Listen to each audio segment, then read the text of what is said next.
Hello दोस्तों, स्वागत है आप सभी का आज के इस नई वीडियो सत्र में।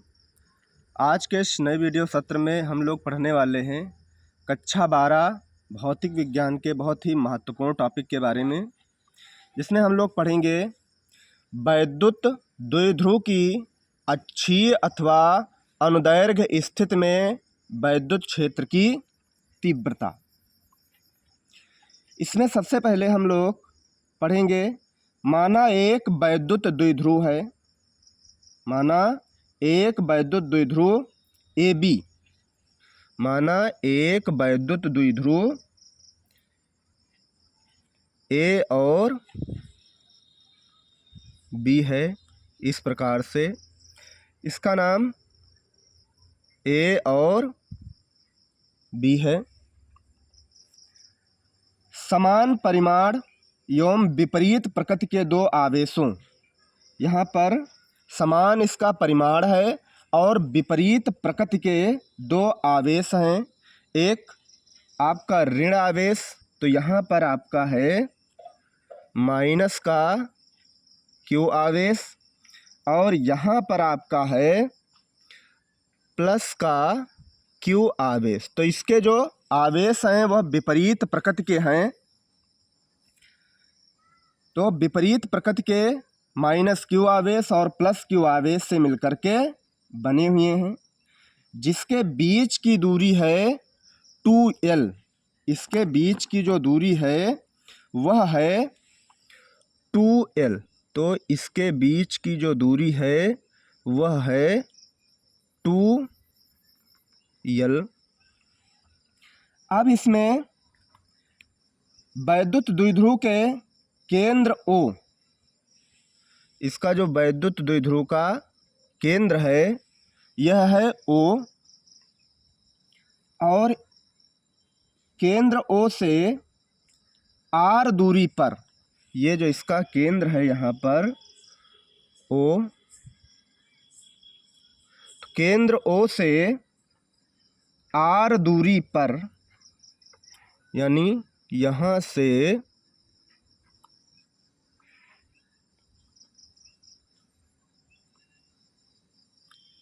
R दूरी पर स्थित बिंदु P, R दूरी पर स्थित एक बिंदु है। इस प्रकार से R दूरी पर स्थित बिंदु P है। वैद्युत क्षेत्र की तीव्रता ज्ञात करनी है। यहाँ पर P से आपको वैद्युत क्षेत्र की तीव्रता ज्ञात करनी है। यहाँ पर वैद्युत क्षेत्र की तीव्रता आपको ज्ञात करनी है, यानी वैद्युत क्षेत्र की तीव्रता आपकी हो जाएगी E। तो वैद्युत क्षेत्र की तीव्रता E ज्ञात करनी है, और इसका जो परावैद्युतांक है, माध्यम है, वह है K।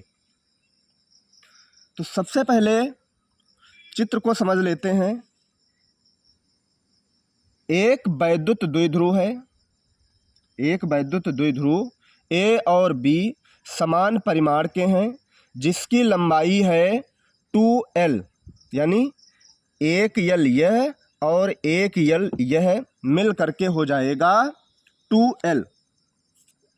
अब इस पर इसका जो केंद्र है O से R दूरी पर एक वैद्युत क्षेत्र है जिसकी तीव्रता है P। यहाँ पर आपको वैद्युत क्षेत्र की तीव्रता ज्ञात करनी है।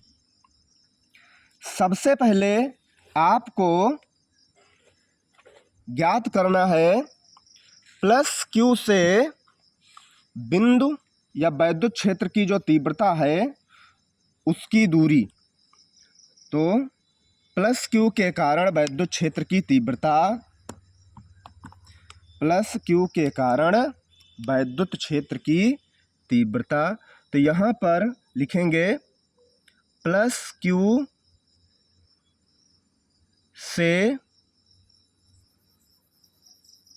P दूरी, प्लस Q से P की दूरी बराबर, तो प्लस क्यू आपका यहाँ पर है और यहाँ से आपको दूरी ज्ञात करनी है पी की। यहाँ से यहाँ तक की दूरी आर है, तो ये पूरी दूरी यहाँ से ये हो जाएगी आर।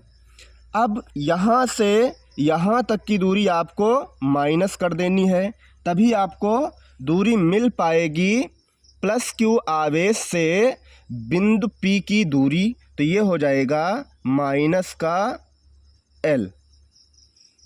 इसी प्रकार से माइनस Q से P की दूरी बराबर, तो माइनस Q आपका यहाँ है, यहाँ से P की दूरी, यहाँ से यहाँ तक की दूरी आपकी है R, और प्लस यानी यहाँ से यहाँ तक की दूरी और आपको ज्ञात करनी है, तो ये हो जाएगी आपकी L। तो R प्लस आपकी दूरी हो जाएगी EL। ये हो जाएगा आपका प्लस Q से P की दूरी और माइनस Q से P की दूरी। अब आपको प्लस Q के कारण वैद्युत क्षेत्र की तीव्रता, प्लस Q के कारण वैद्युत क्षेत्र की तीव्रता, तो यहाँ पर आपको लिखना है प्लस Q के कारण, प्लस Q के कारण वैद्युत क्षेत्र की तीव्रता, प्लस Q के कारण वैद्युत क्षेत्र की तीव्रता। तो वैद्युत क्षेत्र की तीव्रता का सूत्र होता है E1 बराबर हो जाएगा, E1 बराबर 1/4 पाई एप्सिलॉन नॉट इंटू Q अपान R स्क्वायर होता है। तो यहाँ पर प्लस Q के कारण जो दूरी है आपकी वह है R माइनस L का स्क्वायर। इसी प्रकार से माइनस Q के कारण वैद्युत क्षेत्र की तीव्रता हो जाएगी E2 बराबर 1/4 पाई एप्सिलॉन नॉट इंटू Q अपान R प्लस L स्क्वायर। यहाँ पर माइनस Q के कारण या माइनस Q से P की दूरी है R प्लस L, तो यहाँ पर हो जाएगा R प्लस L का होल स्क्वायर। अब आपको ये हो जाएगा आपका समीकरण नंबर 1 और ये हो जाएगा आपका समीकरण नंबर 2। अब आपको परिणामी तीव्रता ज्ञात करनी है, तो परिणामी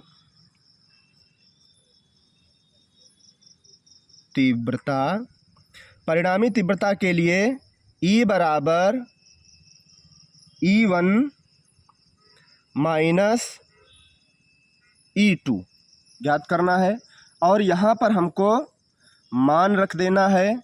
मान हो जाएगा आपका E बराबर E1 का मान है आपके पास में 1/4 पाई एप्सिलॉन नॉट इंटू Q अपान R माइनस L का स्क्वायर। फिर माइनस का चिन्ह लगाएंगे, यहाँ पर E2 का मान पुट करेंगे। E2 का मान है 1/4 पाई एप्सिलॉन नॉट इंटू Q अपान R प्लस L का होल स्क्वायर। ये हो जाएगा आपका E बराबर E1 माइनस E2। तो E बराबर क्या हो जाएगा, E1 का मान है 1/4 पाई एप्सिलॉन नॉट इंटू Q अपान R माइनस L का होल स्क्वायर माइनस E2 का मान है आपके पास 1/4 पाई एप्सिलॉन नॉट इंटू Q अपान R प्लस L का होल स्क्वायर। अब यहाँ पर देखेंगे तो E बराबर आपका 1/4 पाई एप्सिलॉन नॉट इस वाले भी भाग में है और 1/4 पाई एप्सिलॉन नॉट इस वाले भाग में भी है। Q इसमें भी है और Q इसमें भी है, इसलिए हम कॉमन ले लेंगे Q/4 पाई एप्सिलॉन नॉट को और ब्रैकेट के अंदर रखेंगे 1/r माइनस यल का होल स्क्वायर माइनस यहाँ पर बचेगा आपका 1/r प्लस यल का होल स्क्वायर।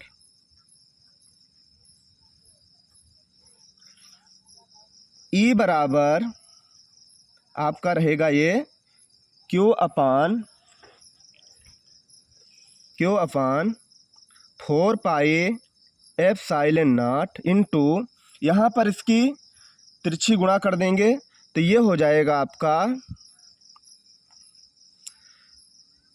r प्लस यल का होल स्क्वायर माइनस यहाँ पर इसकी गुणा करेंगे तो हो जाएगा r माइनस यल का होल स्क्वायर अपान में यहाँ पर इसकी गुणा करेंगे वर्गांतर में तो ये हो जाएगा आपका r square plus minus minus और यल का स्क्वायर और फिर इन दोनों का स्क्वायर। इस प्रकार से ये आपका हो जाएगा। फिर E बराबर Q/4 पाई एप्सिलॉन नॉट और यहाँ पर आपको r प्लस यल का स्क्वायर करेंगे तो ये हो जाएगा आपका a प्लस बी का होल स्क्वायर और a प्लस बी का होल स्क्वायर जब खोलेंगे तो ये हमारा हो जाएगा r हो जाएगा a और b हो जाएगा l, यानी r का स्क्वायर प्लस यल का स्क्वायर प्लस 2rl। यहाँ पर हम फार्मूला लगाएंगे a प्लस बी का होल स्क्वायर और a प्लस बी का होल स्क्वायर जब खोलेंगे तो हमारा हो जाएगा r स्क्वायर प्लस यल स्क्वायर, यानी r को मान लेते हैं a और l को मान लेते हैं b, तो यहाँ पर हो जाएगा r स्क्वायर प्लस यल का स्क्वायर प्लस 2ab यानी 2rl माइनस आपके फार्मूले में है तो माइनस का यहाँ पर चिन्ह पुट करेंगे। फिर यहाँ पर भी हो जाएगा a माइनस बी का होल स्क्वायर लगाएंगे तो ये हो जाएगा r स्क्वायर माइनस यल स्क्वायर और जब चिन्हों की गुणा होती है तो यहाँ पर हो जाएगा आपका प्लस और प्लस का हो जाएगा 2rl। ये आपका हो जाएगा। यहाँ पे नीचे रहेगा आपका r स्क्वायर माइनस यल स्क्वायर और इन दोनों का स्क्वायर। यहाँ पर अब इसके बाद में जो भी संख्याएं कटने वाली हैं उनको हम यहीं पर काट देंगे, जैसे r स्क्वायर और माइनस का r स्क्वायर, यल स्क्वायर और माइनस का यल स्क्वायर। अभी आपके पास बचा है E बराबर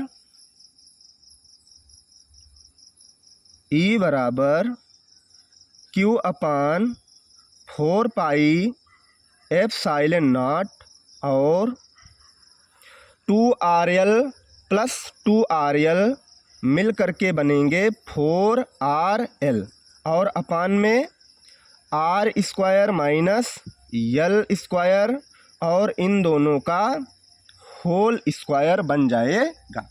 यह यहाँ तक के आपका सवाल कंप्लीट हो चुका। इसके बाद में अब आपका बचेगा कि अगर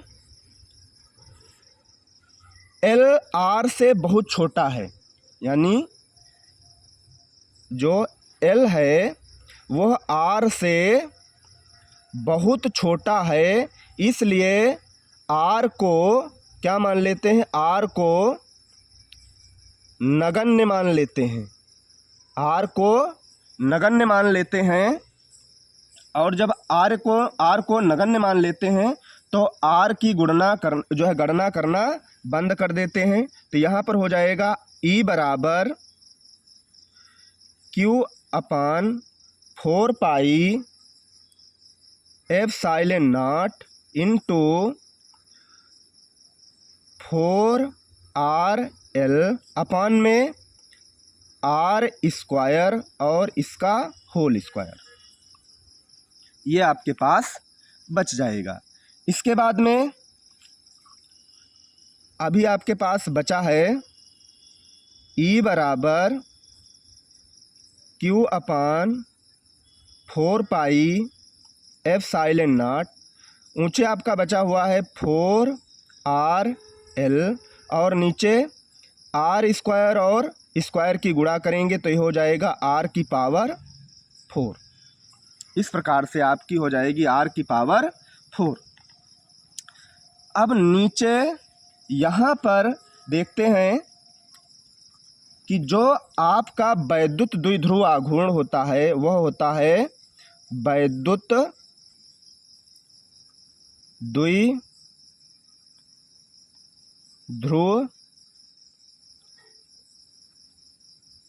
आघूर्ण होता है आपका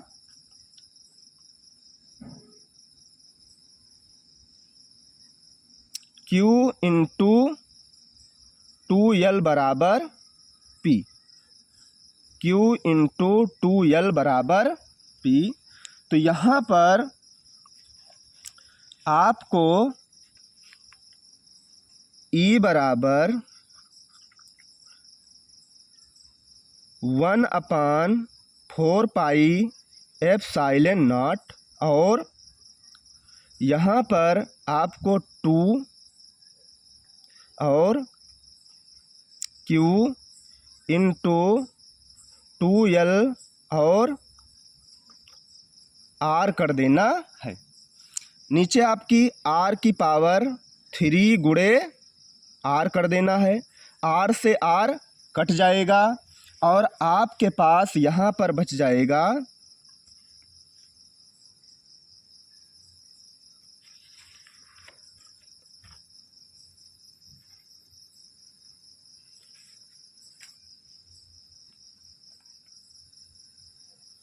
यहाँ पर आपका जो है वह बच जाएगा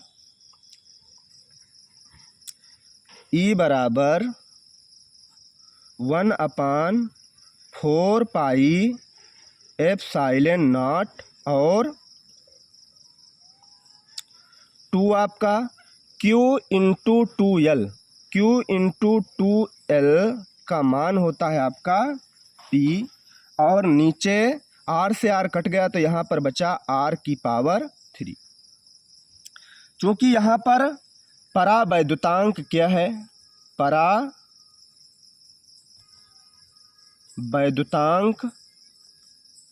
के है तो यहाँ पर आपका के हो जाएगा और वायु तथा निर्वात में के बराबर 1 होता है। तो अगर आप वायु तथा निर्वात में के का मान 1 रखेंगे तो के का मान अगर 1 हो जाएगा तो 1 से इसको अगर मल्टीप्लाई करेंगे तो आपका हो जाएगा 1/4 पाई एप्सिलॉन नॉट इंटू 2P अपान R की क्यूब। ये हो जाएगा आपका अक्षीय स्थिति में वैद्युत क्षेत्र की तीव्रता। ये हो जाएगी आपकी अक्षीय स्थिति में वैद्युत क्षेत्र की तीव्रता।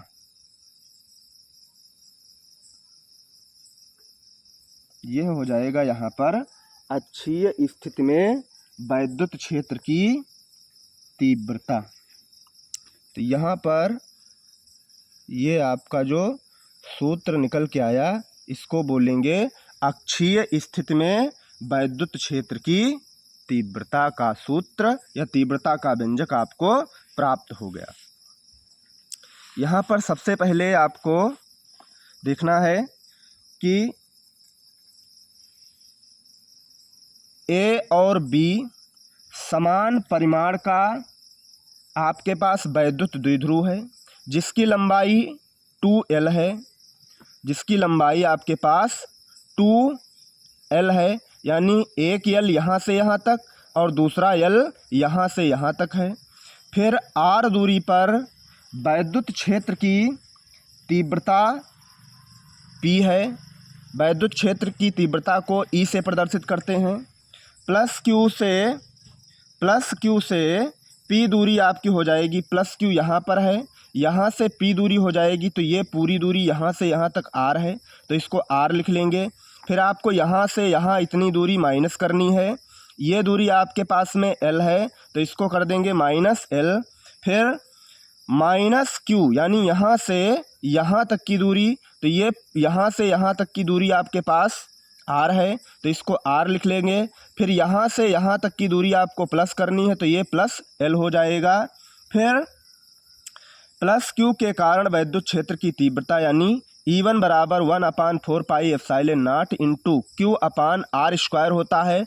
R² का मतलब दूरी, तो प्लस Q के कारण जो R की दूरी है वह है R-L, तो R-L का होल स्क्वायर।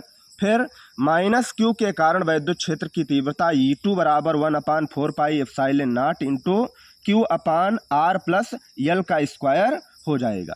परिणामी तीव्रता ज्ञात करने के लिए E बराबर E1 का मान पुट करेंगे माइनस E2 का मान पुट करेंगे, तो यहाँ पर E1 का मान पुट किया हुआ है और यहाँ पर E2 का मान।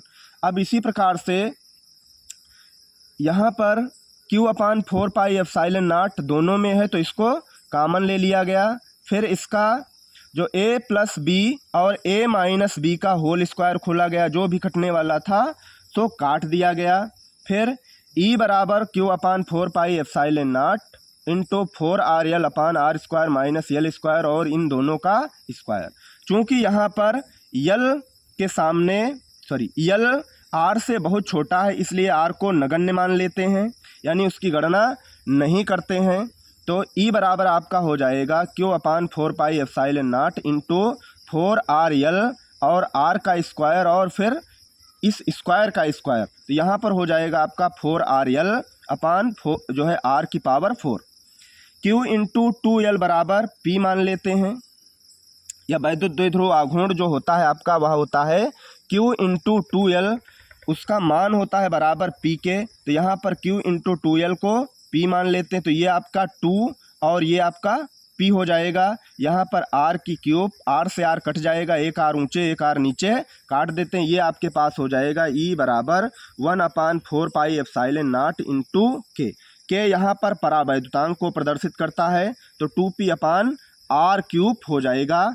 और आपका जो वैद्युत क्षेत्र की तीव्रता है वह हो जाएगी E बराबर 1/4 पाई एप्सिलॉन नॉट इंटू 2P/R³ हो जाएगी।